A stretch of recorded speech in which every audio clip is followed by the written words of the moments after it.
program will now begin. Hello, and welcome to this virtual event, Making the Law Work for Women. I'm Elaine Verveer, the director of the Georgetown Institute for Women, Peace, and Security. And we are delighted to have all of you with us. This is our second program in a 5-part series, The Way Forward, Accelerating Progress for Women and Girls. We have organized this program in concert with the Georgetown Ambassadors for Women, Peace, and Security and the Rockefeller Foundation. This series is based on our groundbreaking report that we developed and published to mark the 25th anniversary of the 4th UN World Conference on Women. We did that in collaboration with the Rockefeller Foundation and with the participation of 25 global women leaders.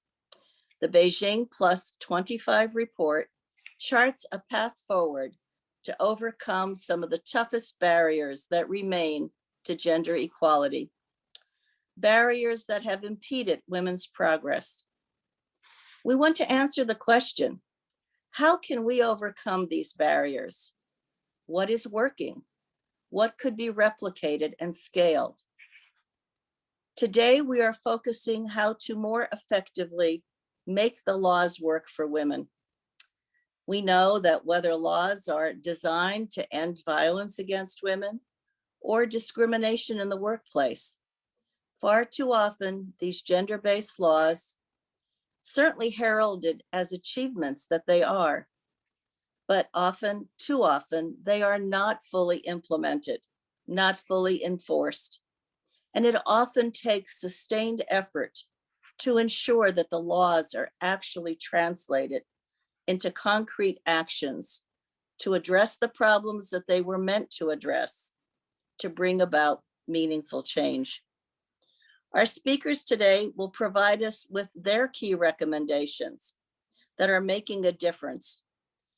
And our focus today in the context of laws will be to focus on laws to address gender-based violence. We know this is a global scourge, and in every country, we are working to address it. We are so pleased to welcome more than 1,000 participants who are with us today from almost 90 countries, and the hundreds more who will join us on Facebook Live. And now a couple of logistical notes. One of our participants, whom we are happy to welcome today, is from Ukraine. Translation is available in the right bottom of your screen. To hear the event in Ukrainian, click Interpretation and check the Ukrainian channel. To hear it in English, click the Interpretation and check the English box. And that way we will all hear each other and understand each other. We have already received many pre-submitted questions from our audience members. You will also have the opportunity to submit questions to the speakers throughout our discussion. Just use the Q&A feature at the bottom of your screen and tell us your name, your affiliation, and to whom you are directing your question. I am now very, very pleased to welcome Dr. Anisha Fritz, the chair of the Georgetown Ambassadors for Women, Peace, and Security, and our creative partner on this series. Anisha.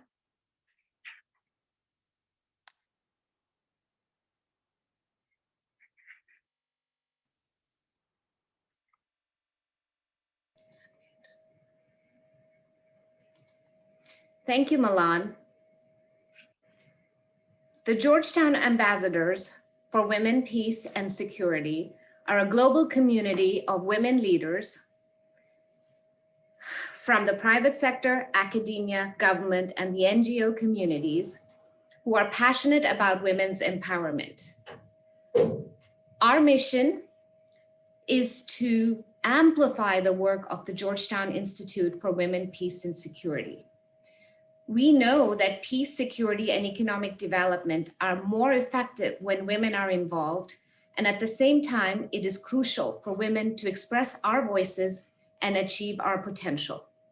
We are thrilled to collaborate on this series which expands the audience of change makers and provides concrete ways that each of us, wherever we live and whatever we do, can be part of the solution. Thank you for being here and for doing your part to advance women and girls. Thank you so much, Anisha, and thank you to all the ambassadors who are working on these issues every day. We're very grateful to each and every one of them. I want to turn now to Dr. Jenny Klugman, the Managing Director of the Institute. She leads our research portfolio and was the lead author of the report on which this series is based. So I'm happy to turn to her now for a brief overview of the report content that we will be covering in this discussion. Jenny, please. Thank you, Milan, and good morning, everyone, and welcome. I'm so glad to be able to briefly set the stage for today's panel. I'll spend the next 5 minutes sharing relevant highlights from the Beijing Plus 25 report. We do have such an august panel with rich and deep experience. I'll just provide an overview, highlighting what we covered in our report on making law work for women, which, as you can see from this slide, was one of 5 key levers, alongside resetting gender norms, countering backlash, fostering accountability, and harnessing technology. The starting point here, of course, is that legal protections for women are important to ensure their equal rights to assets, to economic opportunities, to education, to ensuring sexual and reproductive health, protection from violence, as well as their rights entering, exiting, and within marital relationships. The good news, as the slide here from the World Bank's Women, Business and the Law, is that women's legal status around the world has been improving over the last 50 years, albeit from very low levels in some places, and with some countries having a long way to go. And here I must say that the Women, Business and the Law data and reports have been a fabulous resource for us, and I think for many. My sense is that calling out countries with egregious discrimination has led to significant reforms in some parts of the world. And I would commend the most recent edition of Women, Business and the Law, which actually came out just yesterday. So the broad picture is that there have been hundreds, literally hundreds of legislative reforms advancing gender equality in many countries over the past decades, improving women's status when it comes to mobility, in the workplace, inheritance, and so on. Yet, as Milan already noted, laws on the books may not, of course, be enforced. And that's why we're focusing on bridging the gaps between law and practice. To be better able to investigate what works, we actually focused on gender-based violence, and especially on domestic violence, to better understand how to bridge gaps. Most countries, as you can see here in the graph on the left, now have some kind of domestic violence legislation on the books, including 30 of 48 countries in Africa, for example. And almost half the countries in the Middle East and North Africa have passed new laws against violence just in the past 5 years. Yet intimate partner violence remains pervasive. The graph on the right, which is drawn from our Women, Peace and Security Index Global Report, shows the data for 142 countries around the world. On average, 1 in 8 women suffered violence in the hands of their husband or boyfriend just in a recent 12-month period. The share approaches 1 in 5 in fragile and conflict-affected countries. And you can see here as well that South Asia has the highest regional rates, and South Sudan has the highest country rate, a shocking 47%, closely followed by Afghanistan. The good news is that there is a range of good practice for bridging the gaps between law and practice, including on the gender-based violence front. And we highlight a series of promising pathways as shown at the top of this slide, beginning with implementing government reforms. So beyond any particular law, comprehensive approaches are needed. We included Sweden as a good practice example, and of course we'll hear more from her excellency on this topic. But the comprehensive government strategy, the allocation of budgets, all seem to pay off. We also included the example that we'll be hearing about from Ukraine, where women's representation in the justice system, specifically in police forces, also made a difference. Of course, alongside top-down efforts, grassroots activities are key. In our Beijing Plus 25 report, we highlight the NGO Tostan's success at the community level in combating female genital mutilation, a particularly egregious form of gender-based violence, and the ways in which that has expanded to nearly 10,000 communities, especially around Africa. The experience of SASA is another community-based program working to transform gender norms, with demonstrated success in lowering the acceptability of violence and promoting more equitable decision-making in the home. And Tricia Shetty will speak more today about the important work at the grassroots level by NGOs. The report also highlighted how engaging media in change efforts can make a difference. One important role of media on this front is to inform women about their rights, especially when these rights are newly won. Globally, there's evidence that almost 2/3 of governments have engaged in awareness raising to reduce violence against women, which is obviously welcome. New Zealand's It's Not Okay campaign is an interesting example, where the government undertook efforts to increase awareness about the unacceptability of violence. The law had been adopted actually back in 1995. The campaign was pursued some 10 years later and had important impacts in affecting people's awareness about which behavior is unacceptable in terms of violence in the home. And then finally, but not least, and as an economist, I can underline that adequate resources are needed. We need to go beyond the stroke of a pen in legislative change and dedicate resources to closing gaps. This is, of course, important on multiple fronts, but we see it especially in practice, and we flag in the report, the need to invest in sexual and reproductive health. This is needed to enable access to contraception so that women can control whether, when, and how many children they want to have.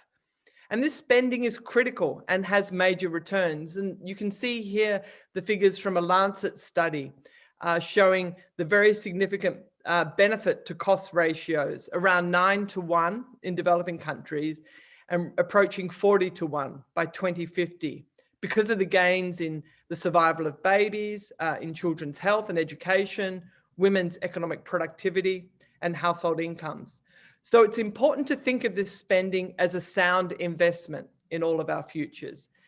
There are many other examples of bridging gaps between law and practice, which are highlighted in the report, which I hope you're now stimulated to download and read. But let me now turn back to Milan and the rest of the panel. Thank you.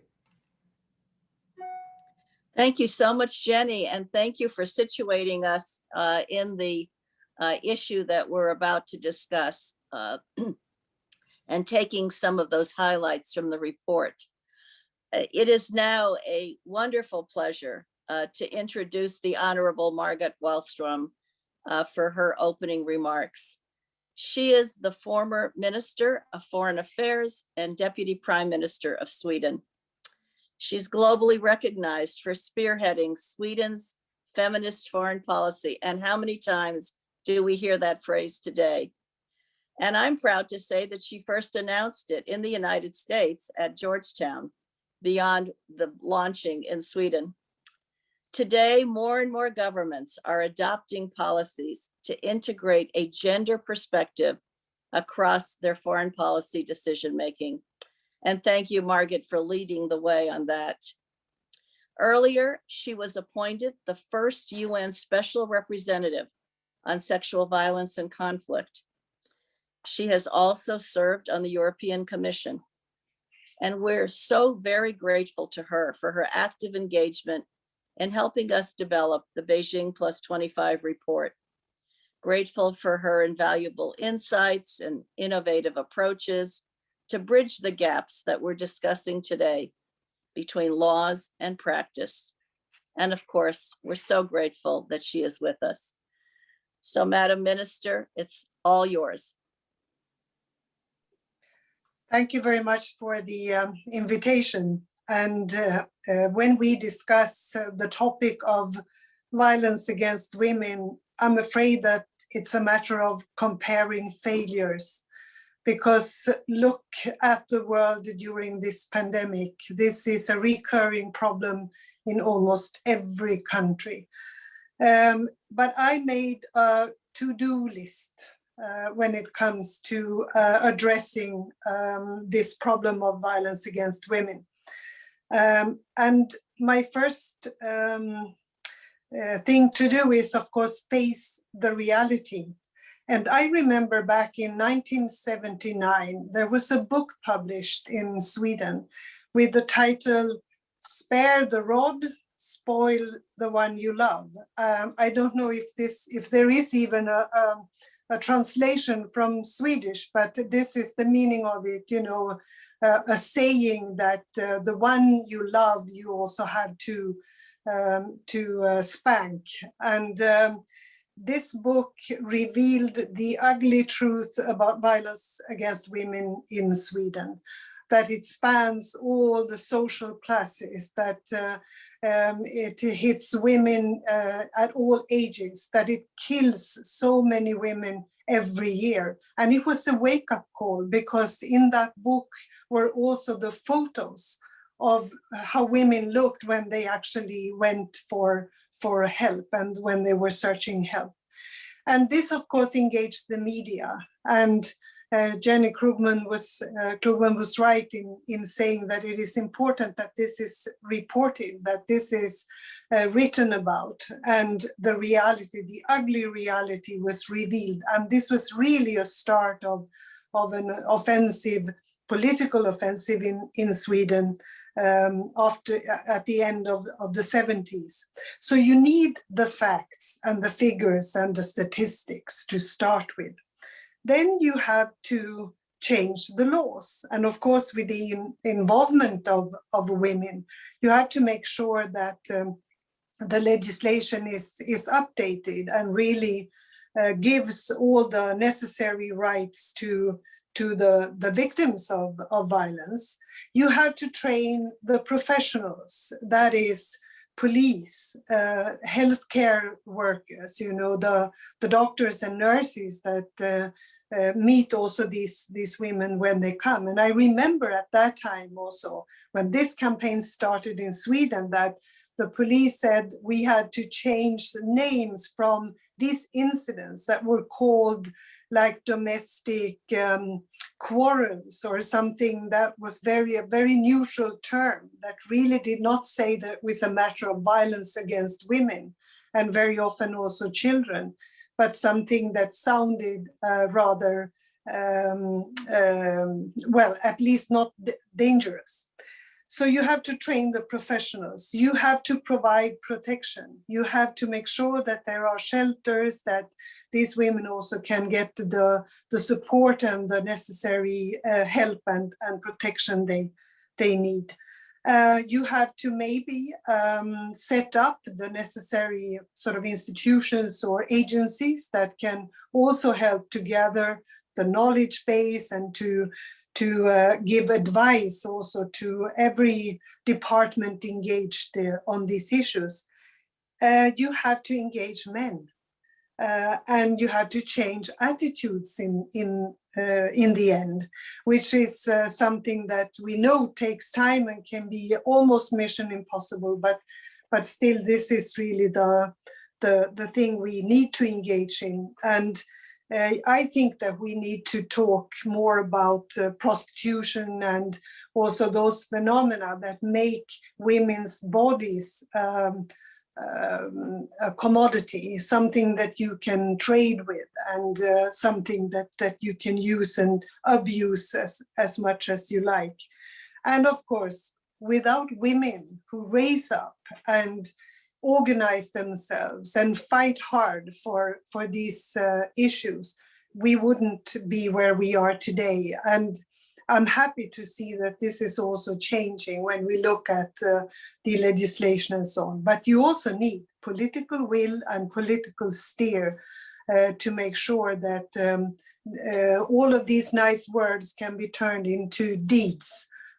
This would be my to-do list for any government or for anyone who is engaged on these issues. And we will continue to fight. And of course, I'm proud of the feminist foreign policy, because through that, we can fight for women's rights, their representation and resources enough to also fight this global scourge of violence against women.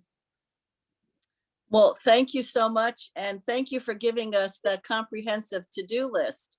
And I think it's a good reminder that there are many facets to this issue, from ensuring you've got good data, to training of personnel, to comprehensive legislation. Oftentimes we adopt legislation and see that it doesn't go far enough and it needs to be updated. And oftentimes it's the advocacy community that is the first to point that out. The engagement of men, you've really progressed in so many ways in Sweden in male participation on so many issues. And I think that hard one of political will, that this not be seen as a marginal issue, but one that is so central to being worked at every single day. So thank you so much for now getting us started for our panel discussion. We're going to start with Kateryna Pavlichenko. She is going to be speaking in Ukrainian, and I want to point out again that you have the translation feature on your computer. If you want to hear in English, press English, and if you want to hear in Ukrainian, press Ukrainian. Kateryna is the Deputy Minister of Internal Affairs of Ukraine. She's responsible for gender policy implementation, for preventing and combating domestic violence, and for human rights monitoring.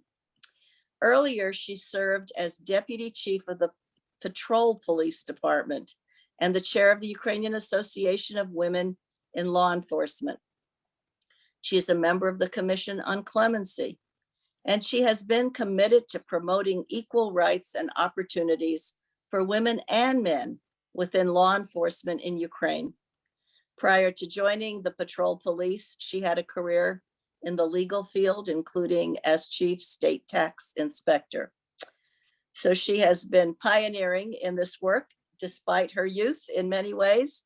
But before we have our conversation with her, I hope you will look at this video, because it's an example of one of the innovative media campaigns she is spearheading to increase women's participation in policing.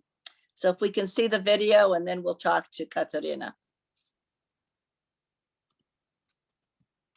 Так сталося, що жінки в системі МВС працюють у тіні чоловіків. Я майор поліції Бєлікова Галина, членкиня мобільної групи «Поліна». Моє завдання – протидія домашньому насильству.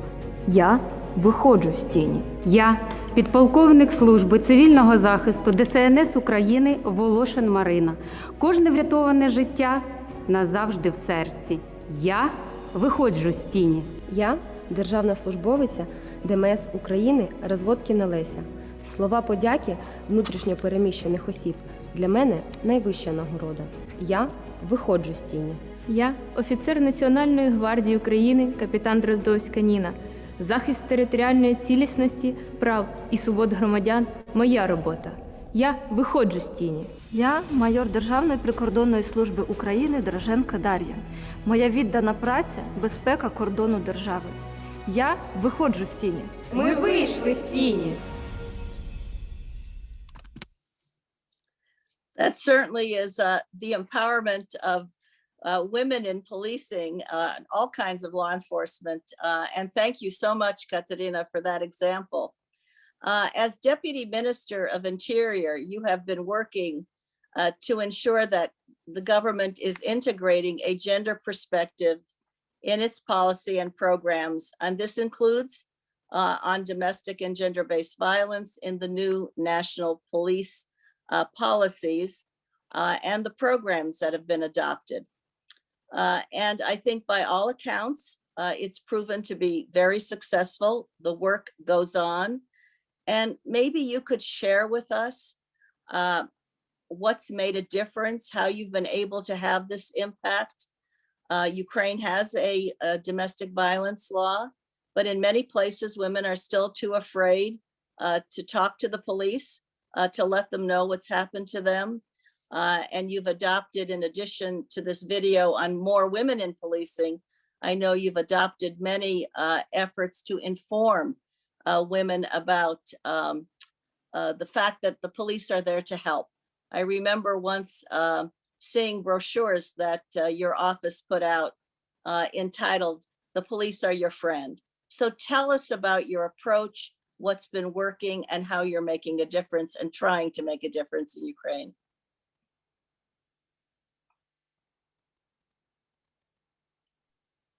Доброго дня, шановні пані посол, високоповажні гості, учасниці та учасники нашої сьогоднішньої онлайн-конференції. Перш за все, я хотіла би подякувати вам за таке чудове представлення, мене за запрошення до цієї дискусії, до цього заходу. І також хотіла подякувати за те, що ви продемонстрували те відео, яке було щойно на екрані. Воно дійсно ілюструє залучення жінок до різних підрозділів системи Міністерства внутрішніх справ, і воно вже стає таким досить популярним і з такою назвою «Виходжу з тіні», і ми дійсно його щойно мали можливість побачити. Я також хочу відмітити, що сьогодні дуже багато моїх колежанок і колег також, маючи можливість долучитися до цього заходу онлайн, присутні і спостерігають за нами. І хотіла би зазначити, що після ухвалення Пекінської декларації і платформи дій в 95-му році Україна дійсно досягла значного прогресу в сфері забезпечення гендерної рівності, розширення прав та можливостей жінок, і для втілення положень у життя український уряд запровадив такий наскрізний підхід, коли кожне міністерство відповідає за забезпечення гендерної рівності в своїй сфері, в своїх відомствах. І дійсно, Міністерством внутрішніх справ вже зроблено дуже багато, зроблено значні кроки з метою впровадження гендерно-орієнтованого підходу в своїй діяльності, в діяльності свого відомства. І я з задоволенням сьогодні маю таку чудову можливість поділитися і розповісти вам про наші досягнення.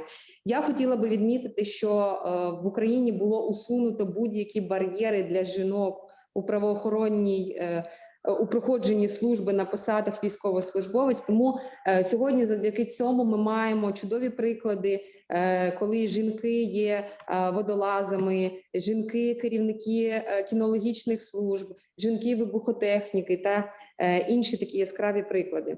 Було посилено інституційну спроможність, зокрема були утворені підрозділи з гендерної політики, призначено радників з гендерних питань. Досить успішно та активно функціонує група Gender Focal Point, що є потужним інструментом для впровадження ось цього наскрізного підходу, подолання сприяння гендерній рівності.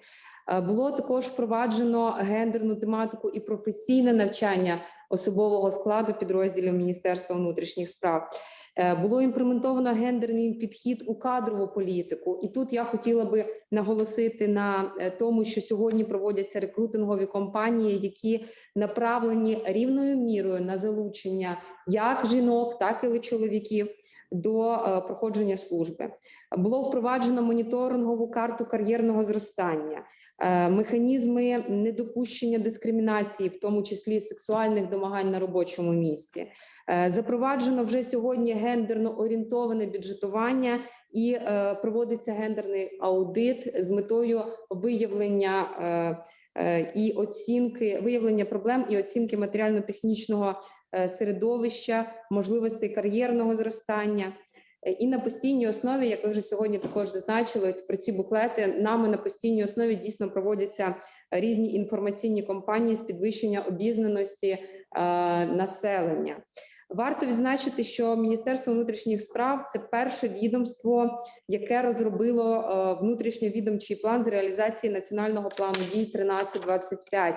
І от завдяки цим всім крокам ми маємо помітне зміцнення статусу жінок у секторі безпеки, і в тому числі їх реальне чисельне збільшення, зокрема у порівнянні з минулими періодами. І зараз на екрані ви бачите слайд, який демонструє якраз таки збільшення кількості жінок у підрозділах. Хотіла би відмітити, що таке збільшення, воно також є і на керівних посадах, і так само і на рядових посадах.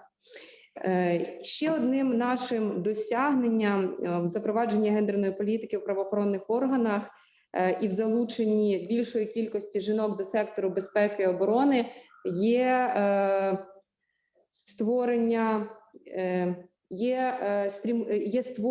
стрімкий розвиток та міжнародне визнання Української асоціації представниць правоохоронних органів. Асоціація – це та платформа, яка дозволяє об'єднуватися жінкам з різних правоохоронних агенцій з метою підтримки та просування ідеї гендерної рівності шляхом створення сприятливого середовища для обміну досвідом, для обміну знаннями, думками, проблемами, незважаючи на місце роботи і посаду. Асоціація є першою в Україні, яка впроваджує гендерно чутливі політики і практики в правоохоронних органах. Хочу відмітити, що сьогодні асоціація долучена до роботи на міжнародному рівні, оскільки є афілійованим членом Міжнародної асоціації жінок-поліцейських, і завдяки цьому ми є дійсно провідниками кращих позитивних змін, які базуються на міжнародному досвіді. Ми вже маємо певні досягнення за 3 роки існування, і, до речі, в цьому місяці ми відзначаємо 3-ю свою річницю. Я хотіла би зазначити кілька основних напрямків, де ми маємо досягнення. І тут варто було говорити про підвищення професійного рівня учасниць, розбудову лідерства, започаткування програми менторства, впровадження інформаційних кампаній з підвищення обізнаності та адвокаційних заходів. І сьогодні діяльність асоціації, вона перш за все спрямована на те, щоб сформувати та утвердити образ жінки-правоохоронниці, по-перше, як лідерки, як професіоналки, як фахівця у своїй справі. І ми всі дуже добре розуміємо, наскільки більше буде жінки-правоохоронці більш обізнані, наскільки вони будуть більш видимими, наскільки буде більше залучення жінок до правоохоронних органів, до поліції, настільки вища буде довіра населення до таких структур. І також я хотіла би досить коротко зупинитися на темі домашнє насильство. Ми розуміємо, що можливість боротьби, що це є важлива тема, важливість боротьби з гендерно обумовленим насильством, в тому числі з домашнім насильством. Сьогодні Україною здійснено ряд дуже важливих кроків, і варто почати, що в 2018 році був прийнятий профільний закон в Україні про запобігання та протидію домашньому насильству, який насправді дуже сильно змінив парадигму взагалі сприйняття і реагування.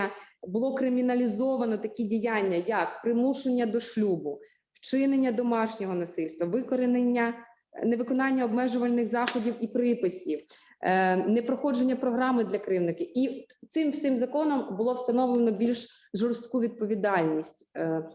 І нещодавно в нас в державі, на державному рівні відбулися дійсно історичні важливі події для подолання насильства за ознакою статі та домашнього насильства. Україна приєдналася у вересні 2020 року до міжнародної ініціативи партнерства Біарриц з утвердження гендерної рівності.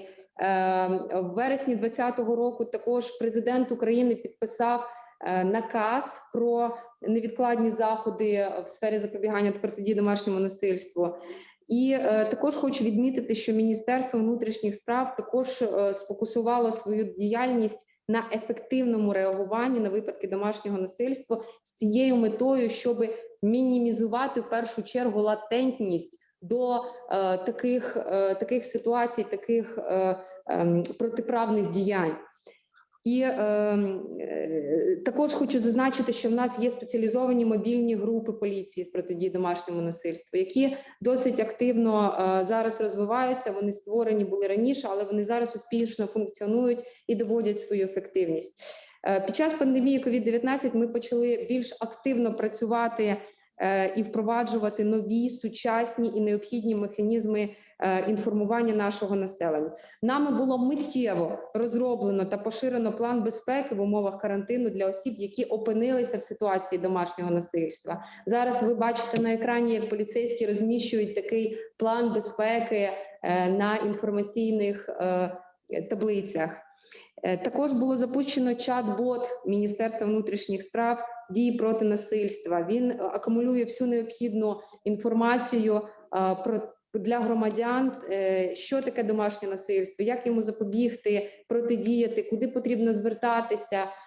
І в такій ілюстрованій формі демонструє основні кроки, як бути, як допомогти в цій ситуації. І хотіла би відзначити, що миттєва реакція міністерства та ініціатива ось така наша щодо створення та запровадження чат-боту була високо оцінена міжнародною організацією ООН «Жінки».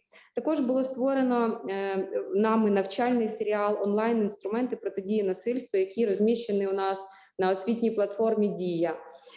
Він якраз таки орієнтований більше на населення, на суспільство і надає онлайн-інструменти, як запобігти такому насильству. Це виставка, яку ми проводили в рамках всесвітньої акції «16 днів проти гендерно обумовленого насильства». Вона називається «Річ у тім». І цей захід, він був досить масштабний, там було представлено 16 предметів, які розповідали історію про домашнє насильство. Вони були так чи інакше пов'язані, там були такі досить приголомшливі ситуації, і вони також демонстрували ці жахливі речі, які відбуваються, коли є домашнє насильство. Отож, завдяки усім цим послідовним крокам гендерно обумовлене насильство сьогодні перестає бути закритою темою в нашому суспільстві. Люди починають розуміти і говорити про це, починають вірити, що вони можуть отримувати гарантований захист, звертаються за допомогою. І варто відмітити, що в нас збільшилося на 47% кількість звернень до поліції в порівнянні з 2019 роком. І це є свідченням підвищення довіри до поліції. Ми на цьому не зупиняємося, ми ефективно продовжуємо далі працювати і шукати дійсно нові механізми і підходи і запозичувати кращі практики для того, щоб ще більш ефективно реагувати на випадки домашнього насильства, недопущення дискримінації і обов'язково включати превентивні механізми та заходи. Ми завжди готові, відкриті до співпраці як на національному, так і на міжнародному рівні з міжнародними партнерами. Well, thank you so much, Kateryna, for that overview. And I think it's clear that you're working on many different levels to try to address domestic violence. And it's very instructive to see how engaged the Ministry of Internal Affairs is in responding to what is a significant challenge in all of our countries, but one that has been also very significant in Ukraine. I wonder, in very limited time, if you could give us one or two lessons that you've learned that we, no matter what country we live in or work that we do in government or civil society, can learn from you and your efforts in Ukraine. Так, дійсно, дякую. Ну, тут я хочу відмітити, що перш за все потрібно підвищувати рівень обізнаності населення про те, що такі випадки є, і потрібно дійсно їх вміти розпізнавати і звертатися за допомогою. Не бути байдужими, якщо ця ситуація відбувається у знайомих, рідних або сусідів. І для цього потрібно Перш за все, піднімати обізнаність населення з одного боку, з однієї сторони, а з іншого боку, обов'язково формувати внутрішні політики, процедури і практики, які будуть ефективно реагувати на такі випадки. І, звісно, що поступово впроваджувати законодавчі зміни, тому що всі ці процеси, вони мають бути унормовані. До речі, в нас зараз в державі також в Верховній Раді перебувають певні законопроекти, тобто наше законодавство, воно також поступово час від часу переглядається і змінюється, і це є важливим аспектом. А важливим аспектом є, безумовно, консолідація зусиль, оскільки тема домашнього насильства, протидія дискримінації, вона є суміжним аспектом багатьох відомств. І тут обов'язково потрібно підключати всіх зацікавлених суб'єктів і лише командною роботою впроваджувати відповідні державні політики. І максимально враховувати гендерні аспекти під час прийняття будь-яких рішень, особливо якщо вони стосуються прав і свобод людини і громадянина.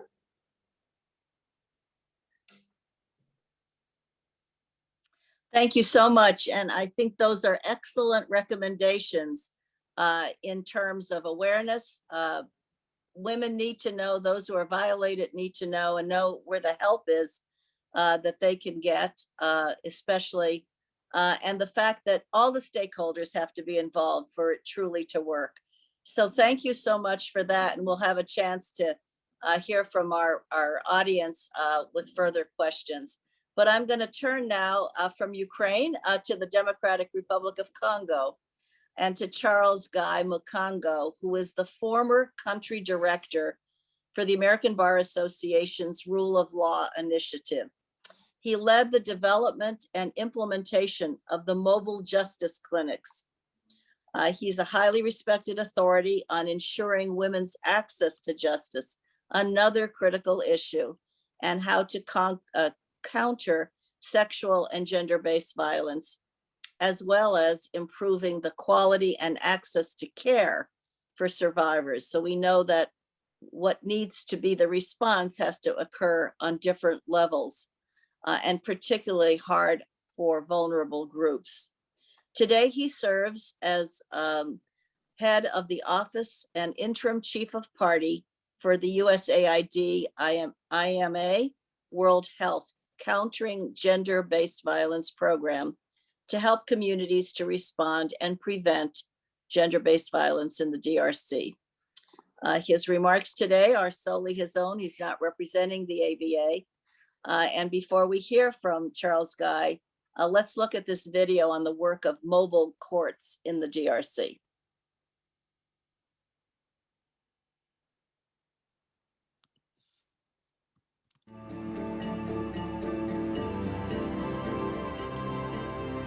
In response to the DRC's rape crisis, the government passed a national law in 2006 on sexual violence that clearly defines rape and provides expedited judicial proceedings for rape cases and greater protection for survivors. Nevertheless, impunity for perpetrators of sexual violence is widespread. The American Bar Association Rule of Law Initiatives programs in the DRC seek to combat this impunity by providing free legal and psychological counseling, by training justice sector professionals, by educating communities on the 2006 national law, and by supporting local bar associations, human rights groups, and women's organizations. With the logistical challenges faced in the DRC, ABA Roli has collaborated with the government to create a mobile courts program which brings justice to victims in the most remote regions of the country. Avant que l'ABA n'arrive, nous avions d'énormes difficultés pour atteindre l'arrière de notre province et tenir des audiences.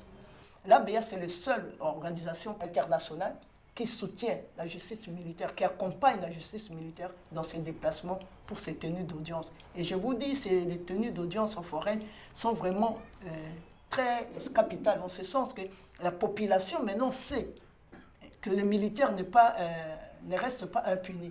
Et la population, le militaire sait aussi que s'il commet ces infractions-là, il peut être sanctionné conformément à la loi.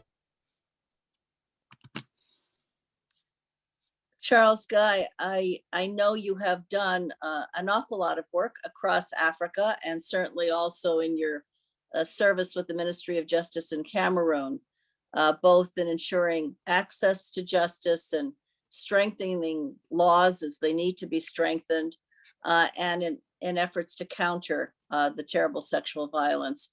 And even though the subject is vast, I hope we can zero in on the innovative mobile court and what they represent for access to justice.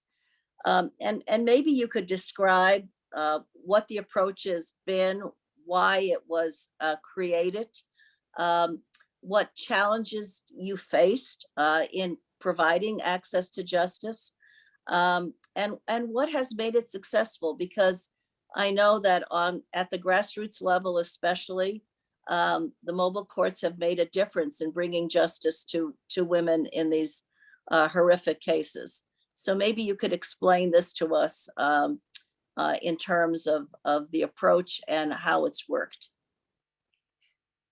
Thank you so much, Ambassador Verver, and the Georgetown Institute for Women, Peace and Security. Excellencies, ladies and gentlemen, thank you for inviting me to this event, to talk specially about one of the elements, the key element of access to justice. That means access to justice institutions, and especially through mobile courts. Thank you for the introduction. Yes, I've been the ABA country director from 2010 to 2018, helping to support the justice system in the country. Now, as you may see behind, I'm serving as the IMA head of office in Goma, but also as the IMA's counter gender-based violence project. So I'm the chief of party for that project, and I'm still working in collaboration with the AMA, because we are working with implementing partners, Heal Africa and Panzia, and technical partners. Among those technical partners, we also have the ABR. Before I continue, I just wanted to share,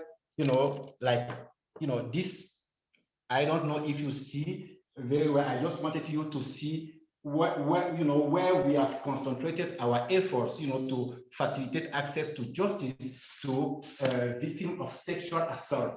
So this is Ambassador Wallström, I know you know about the DRC, but for the others, this is South Kivu, this is North Kivu, and this is Ituri. I'm sure that you've heard about, the eastern part of the DRC, but this is the DRC in the whole, and here you have Kinshasa. Kinshasa is at about 2,000 kilometers from the eastern part of Congo. So where you see red, everywhere, that's where we have concentrated most of our efforts to fight against sexual violence in the DRC. So I wanted to start with this presentation, to make sure that we have a good understanding of the area where, these mobile courts are being implemented.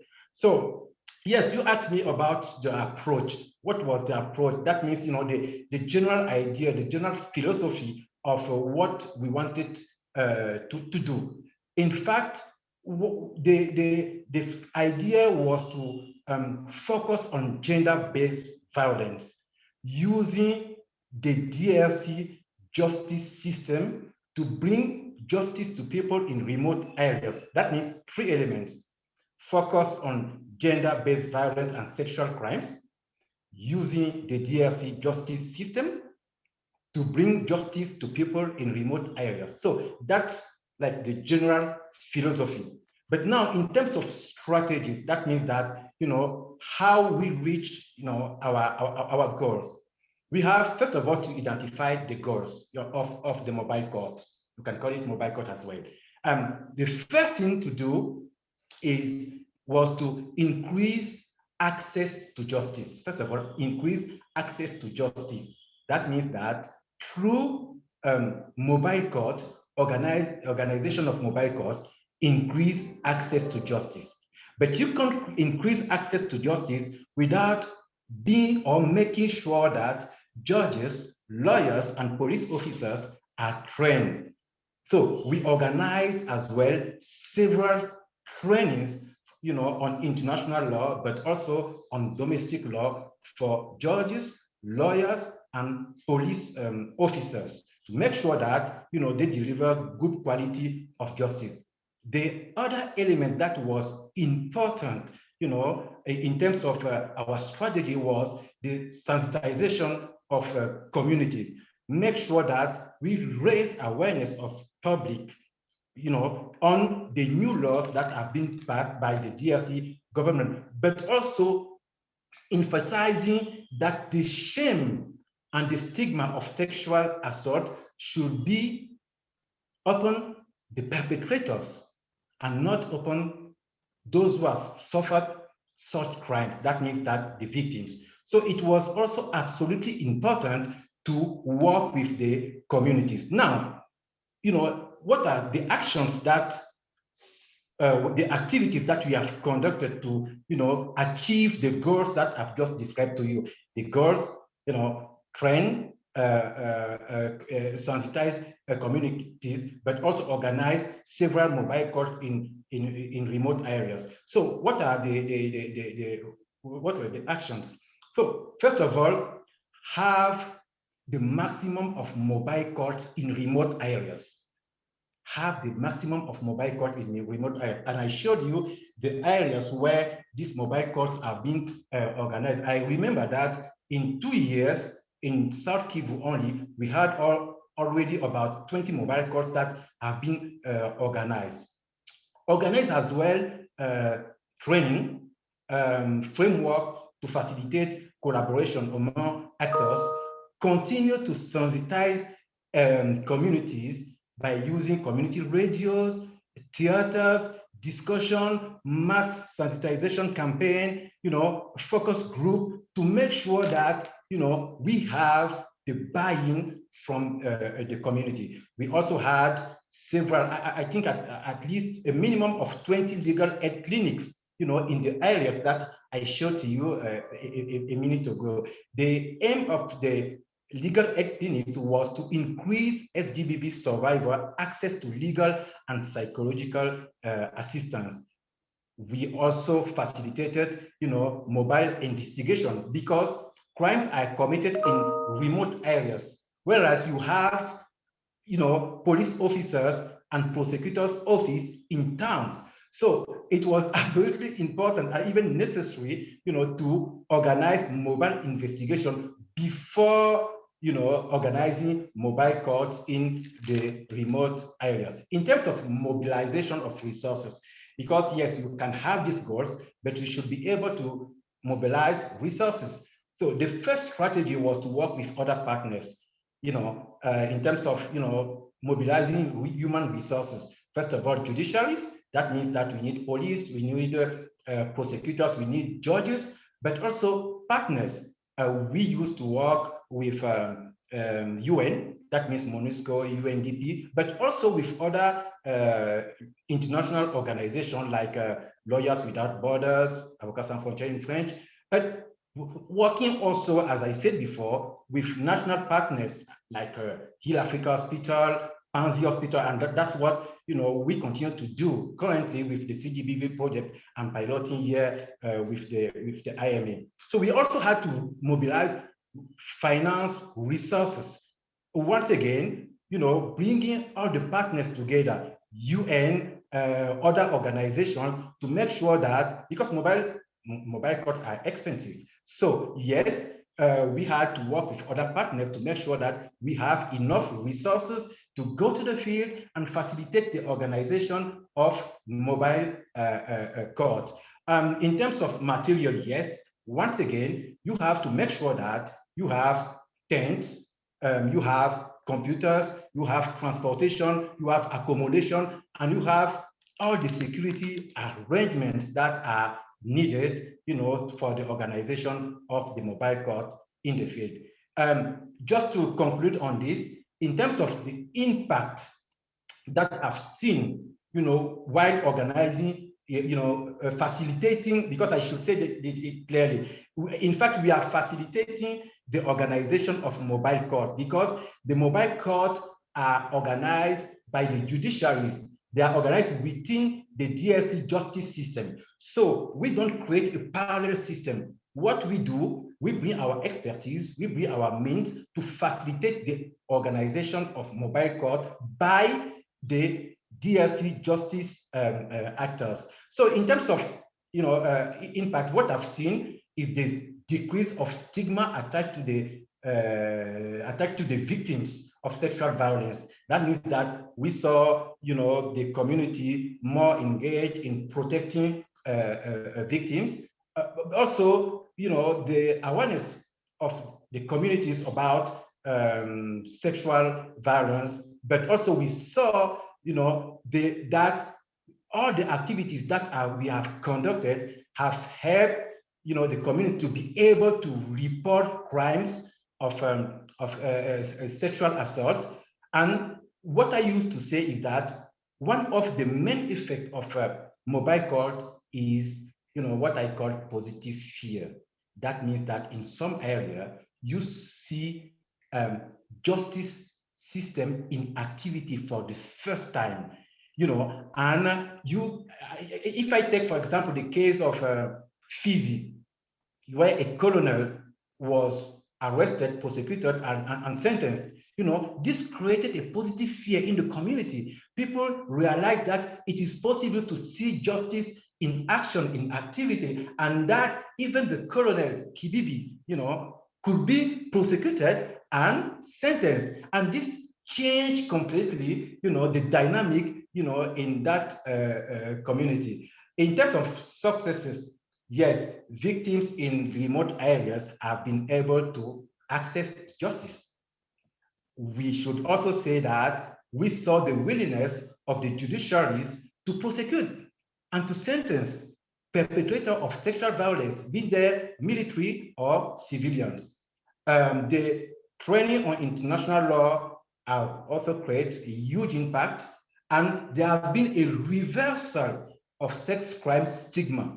That means that instead of pushing the shame on the victims, in some communities, they started to, put the shame on the perpetrators, what is a very good result for me. And what I liked mostly was also the collaboration between the different actors. That means that judiciaries, international organizations, the UN, so we work together to bring justice to people in remote areas. I can come back to you later with the challenges and other lessons learned, from our activities in the field while implementing mobile courts. Thank you. No, Charles Guy, that was extremely helpful. And I think the point you made about the positive justice, people in the local area, because impunity reigns typically, and for them to see real justice finally rendered is very important. And I was watching Minister Wallström as she was nodding affirmatively as you were speaking, because she spent so much time in the DRC, and we know how difficult it is to really make access to justice a reality, and then to make the perpetrators to be shamed and not those who are the survivors of the horrible deeds that they have done. Maybe you could just, we're running out of time, if you could just give us one or two quick lessons about how we can take your experience with the mobile courts, no matter other places where we're trying to ensure that justice can be rendered. Okay, thank you so much, Mian. The very last thing I wanted to say before I take the lesson is that, one of the main challenges that we have in facilitating the organization of mobile court is security. Sometimes these mobile courts are organized in remote areas where you have, armed groups surrounding the areas where the mobile court is organized. You are aware of the last, events that happened here near Goma. So that's the type, that's where, mobile courts are organized in this type of environment. So it's really challenging in terms of security. But in terms of relations, yeah, I think that one of the positive things that I can say is that that's complementarity. that's, the positive aspect of complementarity. That means that we saw the willingness and the capacity of the justice system, despite of the fact that this has been supported by international organizations like the American Bar Association, like the IMA, funded by USAID, but it is an example of positive complementarity in the country using the justice system, but also using the justice actors.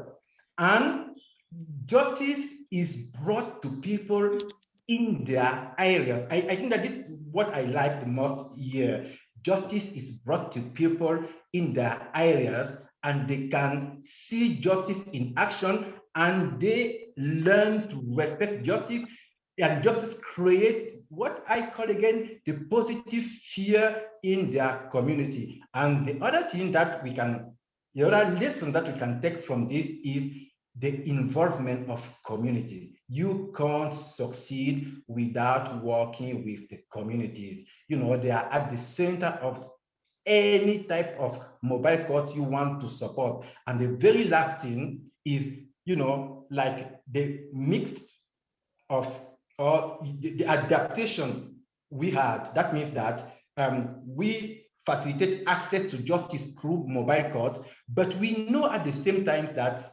one of the main challenges that victims are having in the DRC is reparations, damages. At the end of the process, nothing is paid to the victim. So the strategy that we found was to include ADR, alternative justice dispute resolution, at the end of the process. That means that we try through the Tushinde project or the CGB project I'm managing now to bring both the families together to discuss about reparation and bring peace in their community, knowing that within the justice system, it has been absolutely difficult or impossible to facilitate reparations for victims.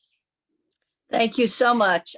Wonderful lessons that you've conveyed. And I love what you said about the investment of the community and the proximity of the access to the justice system close to them. So we hopefully we'll have a little time to come back to you, but I'm going to move now to India and to Trisha Shetty, who is an activist for gender equality. She's the founder and CEO of She Says India, a leading NGO created to empower women to act against sexual violence. She's also a key contributor to our Beijing 25 report, and we're so grateful to her for her participation. In her work, she's engaged thousands of young people through workshops and online to create awareness, to provide support to survivors of sexual violence. And she's very well known for her human rights advocacy. So really from her, we will hear about the importance of grassroots advocacy and the level that I'm sure many of our participants are active in that area. She's been especially involved in gender sensitive policies and law and preventing sexual violence in India. She's also the president of the Steering Commission for Peace, which is part of the Paris Peace Forum, an organization that brings leaders together from across the sectors to create collective actions, effective collective actions to address governance challenges. So Trisha, before we hear from you, we're going to look at this video to better understand your work. I've been told everything from this thin-skinned feminist bitch needs to go. I hope she's gang raped and thrown out of India. Go back to the kitchen and make a sandwich. These feminists will be the downfall of India. But at no point do I let my next step be dictated by the trolls. My name is Trisha Shetty. I'm 26 years old and I'm from Mumbai, India. Sexual harassment is a day-to-day reality for women across India. 34,000 rapes were reported as of last year. You're constantly being reminded this is the society that you live in. Sexual abuse is a way of life. Discrimination is a way of life. You just have to adjust. I was not brought up with the concept of adjust. What I realized was there were people going online and expressing that they've been harassed, but there was no information available online on what are the laws against sexual abuse and how do you deal with it. Say you're walking down a street and someone's harassing you. You know it's wrong, but you don't know if the law of the land recognizes it as an offense or not. So when you go to our website, which is shesays.in, it simplifies the law for you. You can see the ingredient of each offense, be it sexual harassment, be it rape. Once you've identified, okay, what happened to me? What is the next step? What are your rights? How do you file a report? What that does, it just makes it that much easier for you to speak up and take action. Then we moved on to developing our sexual violence prevention and education curriculum, being able to connect to young people and help people identify how they can actively stop the cycle of sexual violence at every given space. When we engage with these kids, most of them have been subject to child sexual abuse. Their parents have told them to shut it down. When they come forward after the session, they come forward with a sense of, I got abused, but I now realize that the person who abused me is still in contact with other children. What can I do to make sure he can never abuse another child again? That has been the biggest success for She Says. It's a constant day-to-day battle. The idea of a woman speaking up for equality is not very palatable for most people. You express an opinion, you turn around and get systematically harassed, targeted, you're ridiculed. I think that it would be most unfortunate if I lowered my volume down, I watered down my fight, and I started apologizing based on the trolls. I am a citizen, my voice matters. Change doesn't come by just expecting someone else to do it. My name is Trisha Shetty, and I'm a global citizen.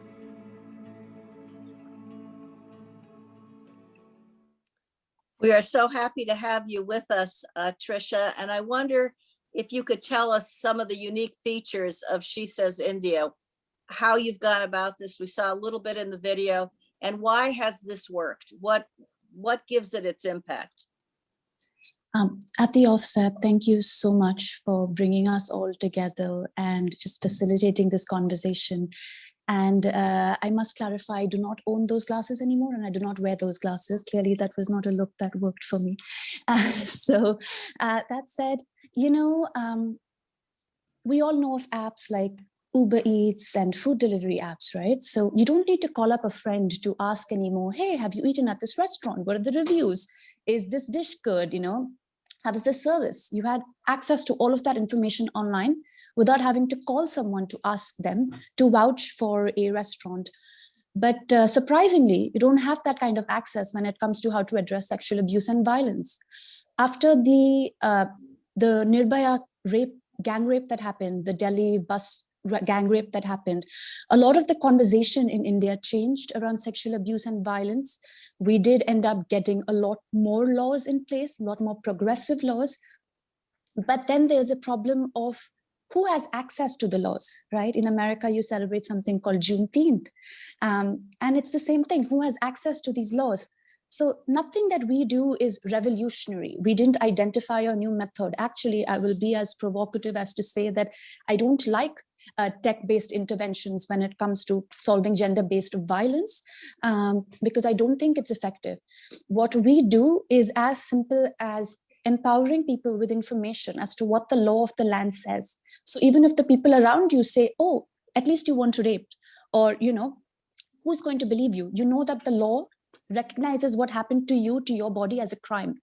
And based on that, you can then seek access to justice. So that's all that we did. We started educating people on the law. We went to classrooms. And in India, the statistics are alarming. 1 out of every 2nd child will be subject to child sexual abuse, out of which 51.4% are young boys. And we often like to paint a picture of a rapist in the dark shadows, an unknown person we don't know. But the truth, much like a lot of the panelists here have elucidated to, is that in India specifically, over 97% of sexual abuse cases by someone known to the victim, the survivor. We call it intimate partner violence. And the second you get into that territory, it gets into the uncomfortable territory where you don't want to talk about it. So we just started conducting these sessions and seminars, coming with survivors to give you, actual examples. I was once, and trigger warning, I was once handling a case of a 4-year-old who had been raped, and we were in a hospital. Now, the law clearly says that any survivor of sexual abuse must be provided for immediate care within any medical facility for free of cost. We identify these cases as medico-legal cases. And I was on ground with the survivor and the family, where the hospital staff, basically there's stray dogs entering. They're like openly screaming that the child has been raped and she needs to be medically examined. There was fear that her pelvis had been fractured, and they were charging the family to do an X-ray, to the point where I had to intervene and say, no, this is the section of the law. And a lot of our interventions are just that, providing the supplementary support that family members need. We often ask victims to speak up. What I find is people are speaking up. They are being actively silenced or deliberately ignored, to borrow words from Arundhati Roy. And so what she says focuses on is education, empowering people to know how to gain access to their rights, and also bystander intervention. And then based on the on-ground work that we do, we advocate for change in policies and laws. The specific case I mentioned, the Nirbhaya bus rape case, after that we had amendment change in laws. However, our rape definition still has an exception. It says no man can be charged with sexually assaulting his wife unless the wife is less than 15 years of age. It has now been amended to less than 18 because we've accounted for child marriage. But essentially what you're telling a woman in India is, if your rapist is your boyfriend, you can complain. If your rapist is your ex-husband, you can complain. But if your rapist is your husband, you cannot complain. I'm so grateful for you, Excellency Margot, that you elucidated how when you all did this survey, men said that they feel entitled to beat women. This is a huge problem happening across our demographic, the South Asian demographic, where 1 out of every 3 men in India have attested to having forceful sexual relations with their wives. And wives believe that if they don't do household work, their husband is entitled to beat them, and that they must provide sex as a service as part of their marriage services, And when we've had people speak against this, we are routinely told, how will you prove it? Will you put a camera in my bedroom? How will you prove it? You have our politicians say this is a Western concept. In India, women don't understand the concept of consent. So how will you prove it? And this is where you come to leadership. I'm so glad, again, Your Excellency Margot, you mentioned political will. Well, the crisis that we're dealing with, then be it the climate crisis, the 2 most cost-effective solutions for climate crisis is educating young girls and investing in sexual and healthcare reproductive rights. So yes, political will is the biggest problem we're dealing with, and I will elucidate more. In India, in September 2020, there was a Dalit girl who was aged 20 who was gang raped by 4 men. Her dying testimony, she mentioned she was gang raped. She succumbed to her injuries and she died. The people who raped her were men from the upper caste. In India, much like in America, caste is our original sin, racism is for America, and we've never truly paid penance for it. What did the police do here? What did the leadership do here? Well, they announced a blanket ban on all physical activity. They said no one can gather in public places to demand for justice. At the same time, there were groups being held by this current political leadership's members of upper caste men, talking about how their caste should not be penalized. And finally, what we also saw was the burning of the child's body, the girl's body. The 20-year-old girl's body was burned in the middle of the night. They took it away from the parents to try to then say she was not raped at all. Look, again, it comes back to political will, but what we must know is that politicians, unlike the climate and the bodies of women, are renewable resources, right? And this is what a lot of on-ground activists are doubling down on, that if you don't serve to protect us, we will replace you and we will take it to the electorate. A lot of the conversation around sexual abuse and rape goes to death penalty. It's a knee-jerk reaction where they start talking about should we award death penalty to the rapists. Here again, we're against it because it's not the severity of the punishment, but the swift and assured justice. In India, a lot of justice is ensured through, Ambassador Milan, you would know, through panchayats, right? Through rural forms of governance. There is a group in India called Gulabi Gang, which are these women who wear pink saris and in villages, And every time a woman is subject to, drunken battery or abuse or sexual violence, she threatens to call Gulabi gang, and they show up with sticks and they beat the man who's abused the woman. Now, I do not condone this, but the thing is, why does it work? Because it's swift and assured justice, as opposed to the severity of crime. And they leave saying, we will come back and we'll hit you again if you raise your hands. So there are a lot of these jugards, as we call it, hustles to the system, that we're forcing victims to be so ingenious in adapting to these systematic discrimination and problems. So one, we have great laws. In America, consent laws are, a little troublesome. You have this concept of involuntary intoxication, which a lot of states are fighting against. In India, we don't have to account for that. If you were drunk, regardless of whether you consented to drink or someone spiked your drink, your consent is vitiated. It doesn't matter, because you don't know the nature of what you've given consent to. So we have a lot of progressive laws. What we need to account for is who has access to these laws. And here I must come back to, George Carlin's remark, where he said, there are no such thing as rights, there are only privileges. So we have to account for who has access to these rights right now, because as a lawyer, as someone who works on ground, and I can tell you, the only reason I know this conversation is going to help people is because we've pushed for a draft paper, is because there is will, there is political will amongst you all to hold leaders accountable, to say this is not working, to name and shame, because that does go a long way in holding accountability. Right? As grassroots activists, often when people ask us, what do we need to do? Look, there are no innovative solutions needed. You need financial resources and help directed to invest in resilient infrastructure. You need to educate your people. You need sex education. And at the same time, you need to hold leaders accountable to do better by their people. And such issues cannot be internal issues. Domestic violence is not an internal issue. Violation of human rights is not an internal issue. So what I will use this platform to implore upon is survivors not only are facing abuse, but they're also doing, God's work for us by coming up with the most innovative solutions to advocate for change. And all we need to do is to listen to them, is to protect them, is to invest financial resources. And for this global audience is to continue to name and shame critically failed leadership and hold them accountable to do better, and not, given to diplomacy talks, as well as, we must have these people at the table, and that's why we shall, sanitize all the human rights violations that are going on. And I will give it to you, Milan. Tricia, that's true wisdom from the grassroots, and thank you for translating the headlines that we often read into the reality on the ground and what survivors themselves are enabling to happen in terms of addressing this.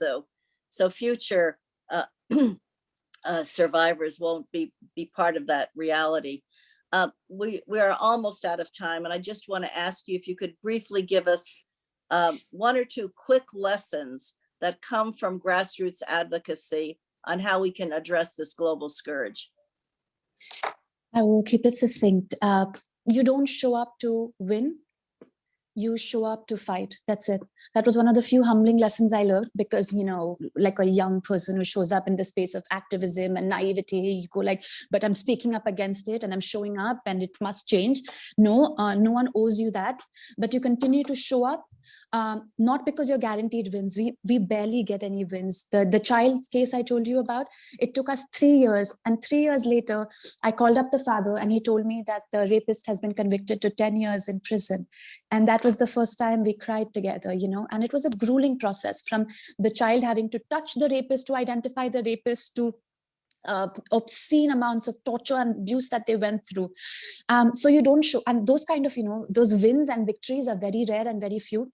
So you don't show up to chase a victory. You show up because you must, because there is a cost for your silence and for not showing up. And secondly, to the activists, to the people fighting, I saw a lot of comments, as to Title IX in the US, and, there are these laws, how do we gain access to the laws? Build your mental strength and resilience. The best thing I did for myself is to force myself to go regularly for therapy, and to build an amazing group of solidarity where you just focus on your mental strength and resilience, because this job will, beat the optimism out of you, beat the hope out of you. But the one thing we need to keep remembering is why we do the fight, because of so much love, and it's a must. So if you lean on these two things, then you will use any and all platform to continue to advocate for the people that are doing the on-ground work.